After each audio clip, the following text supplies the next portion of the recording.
you for visiting the Africa Rising Cycling Podcast, where we share the big and most interesting cycling stories from across the continent of Africa and from around the world where African cyclists are racing and riding. Welcome to the latest edition of the Africa Rising Cycling Podcast. Today we're joined by Gerhard Breed, the race organizer and president of Windhoek Pedal Power, and he's the race organizer for the Pupkewitz Megabuild Tour de Windhoek, which is starting on the 8th of August for a week or so, exposition and some other different races, and then the tour itself. So welcome, Gerhard, and give us an idea what you're planning. Oh, thanks for having me. So we start off with on the 8th of August with an expo. We have a nice little beer tent in the middle and have some food vendors around the court.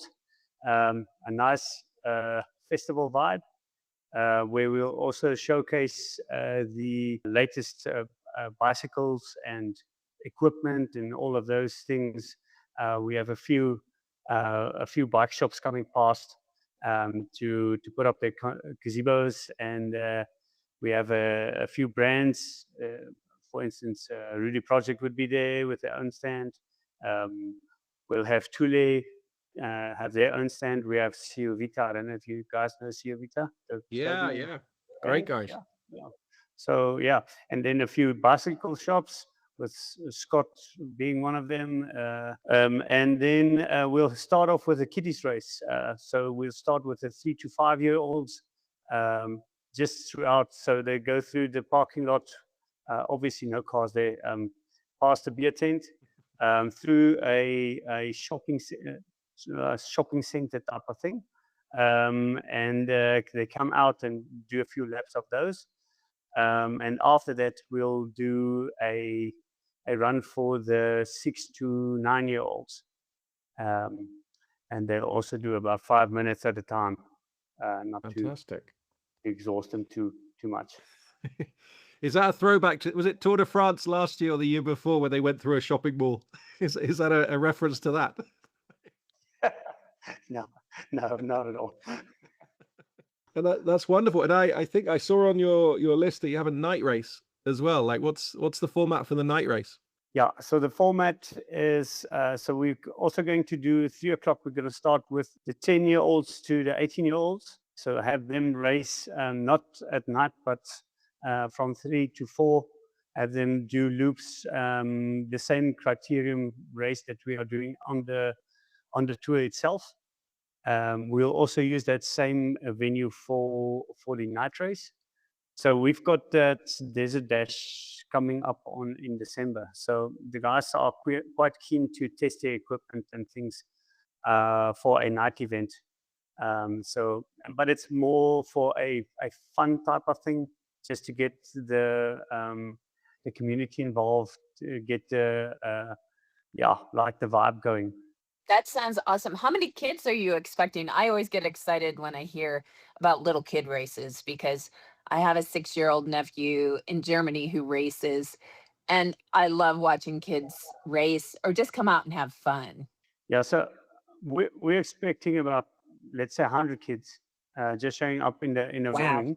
Wow. We'll have to do some sessions because we've got quite a lot taking part in our development program. So just getting them there would fill up the queue of entry. So we're also limited on space in terms of riders taking part. So we would limit the entries there.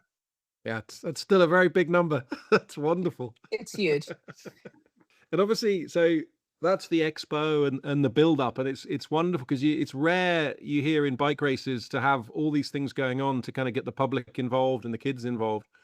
And then on 13th of August, the Tour of Windhoek takes place. Could you talk us through, the route design, if there's anything on these stages that makes them unique, and what you think a winner of this race will have to achieve?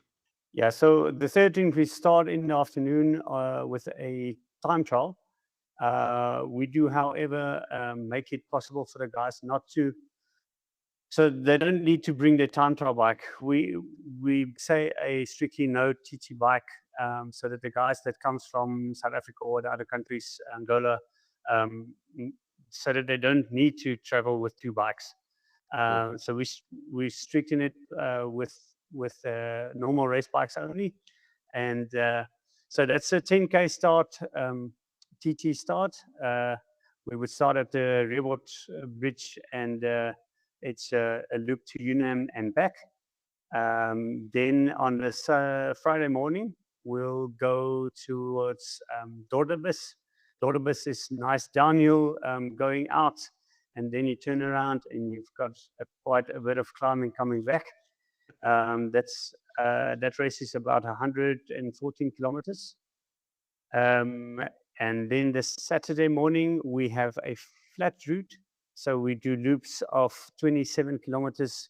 The men will do four loops, and the women would do 3 loops. Then in the afternoon, we'll have the crit race, which would be very exciting because we all know crit racing is high speeds. Yeah. And yeah, that's the same route that the youngsters are riding the week before. So we give them a sort of a taste of what's to come when they're older. And then on Sunday, we actually, this year, what is new is that we are doing a loop where the public that doesn't have the time to do the whole tour. So we've got a one-day race that starts just behind the men's teams, the women's teams, and the individual lights category that does the whole tour.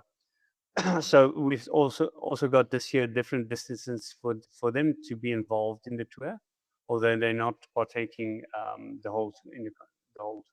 So with that public ride, is it a race or is it more like a group ride that people can come out and just have a fun time? Say they race part of the course.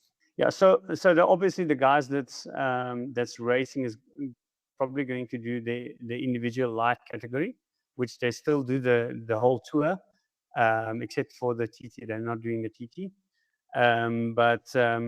Yeah, that's mostly aimed for the general public that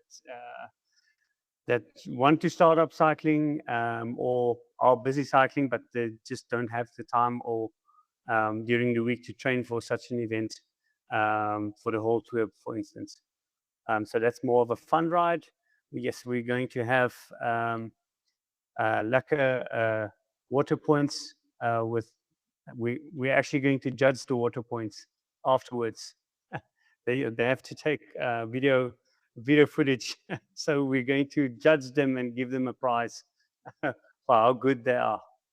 Wonderful. So there's going to be around music playing, water points with nice food and stuff. And it's great to hear about a criterium, because it's one of the things we talk about a lot, that there's lots of stage races in Africa, but it's rare you get the criteriums, and it's a skill that riders really need to learn. And it's great to have another criterium on the continent for sure. And I assume, as you said, like that's where the fans will be keen on the criterium. And I think looking at the notes, the airport loop stage as well. But it sounds like you're going to have a pretty good party atmosphere around the race. No, I think it's going to be a unique year. That's awesome. And you had mentioned that you draw people from South Africa, obviously Namibia and Angola. Are there any other countries you pull from that you see riders? Yeah, so we have invited Mauritius as well. Oh, cool. We've invited them as well. And I assume the entries are still open with 3 or 4 weeks to go. Like where do people go to enter the race? Is there a website, or what's the best way to register? Yeah, so they can go to windhoek.com. That will give all the information they need, and that will take them to NAM events, which is quite easy to enter for the event. Perfect. And we'll put those links on our show notes as well on the podcast, so people can see that. So I have just a question. So in the race itself, men's, women's, do they have to be part of a team, or can individuals just race? Okay, so the individuals, we have the light category. Okay. Where they don't need to be in a team. For the teams, there must be at least 3 in a team, maximum 6. Obviously, Tour of Windhoek now has some heritage. What's your vision for Tour of Windhoek over the next 3-5 years? Yeah, so my seeing is that we grow the base of, or the backbone of it, first of all, and that's getting the average rider involved. Get the masses in the participation. If we can grow this event so that we've got 5 to 10,000 people participating, just even in the one day and the Sunday Classic, that would be great, because that would also provide for the elite riders. Then you don't lean as much on sponsorships as you would normally do, and that would, well, we all know if you've got the entry fees and the things like that going, and it's well funded, you can obviously better the prizes for the elite riders. So I still say that the backbone is the average Joe rider. Without them, we would not be able to afford the pro, to host the pros. Yeah, and we see that model works well in South Africa, right? With most of the big events in South Africa are this kind of format, and they seem to be attracting, as you say, thousands of riders. So I think the model is there for sure. Successful, yeah. I think you need to have all of the activities for people who are recreational cyclists, people who are part of teams, who are pros. I mean, a lot of people might not know that Namibia actually has fielded some pretty amazing riders, Dan Craven being the first one that comes to mind. But I was thinking too, even Manny Haymans, he raced with Adrian Schutte back in like 2012 or 13. He raced the Cape Epic and they became best African riders. And to this day, Adrian is the only Black African to take that best African jersey, thanks to his partnership with Manny. So I love that you guys have such a heritage. You know, you have Vera Lucer as well. I mean, you have some remarkable cyclists that you can really build that foundation on. Yeah, we also got Roger. He was featured in Rouleur recently, right? As one of, we helped put together the list of sort of the next 10 generation, and he's doing well. So we're all eyes on Roger. We'll see how he gets on. Yeah, so Gerhard, so obviously your race finishes on the 16th of August, and then on the 22nd of August, Namibia's hosting the African Continental Gravel Championship. So I think if anyone's racing your Tour of Windhoek, it'd be clever to stay for a week, acclimatize, and get in the gravel champs, right? Yeah, that will give them a great chance to do well at the Comas. I think you get an automatic entry for the World Champs.